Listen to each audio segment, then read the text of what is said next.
Hi guys, అందరు ఎలా ఉన్నారు? సో వాళ్ళ వీడియోలో నేను ఫాలో అయ్యే కొన్ని డైరీ టిప్స్ని మీతో షేర్ చేసుకోవాలనుకుంటున్నాను. ఫస్ట్ టిప్ ఏంటంటే, మనం డైరీ జనరల్గా రాస్తాం కదా, డైలీ బేసిస్ మీద రాస్తాము. ఒక్కొక్కసారి టైం కుదరకపోవచ్చు. అయితే టు డూస్ అనేవి డైలీ మెయింటైన్ చేయాలంటే ఆ డేలో ఏమేమి చేస్తున్నామో, ఏం చేయాలనుకుంటున్నామో ఆ ఇంపార్టెంట్ టాస్క్ని మనం దాంట్లో రాసినట్టయితే మనకు ఏది ప్రయారిటైజ్ చేసుకోవడానికి చాలా యూజ్ అవుతుంది.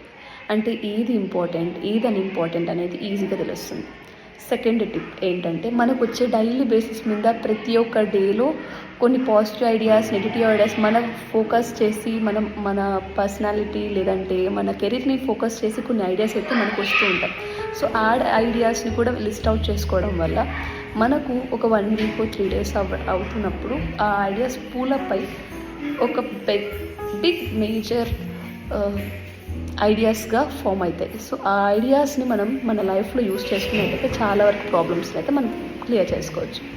థర్డ్ టిప్ ఏంటంటే, మనం ఇయర్లో రెజల్యూషన్స్ పెట్టుకుంటాం. ఓకే, ఇది చేయాలి, వెయిట్ లాస్ అవ్వాలి, లేదంటే ఫిట్గా ఉండాలి, లేదంటే మంచి డైట్ ఫాలో అవ్వాలి, ఇలాంటివి చేస్తుంటాం.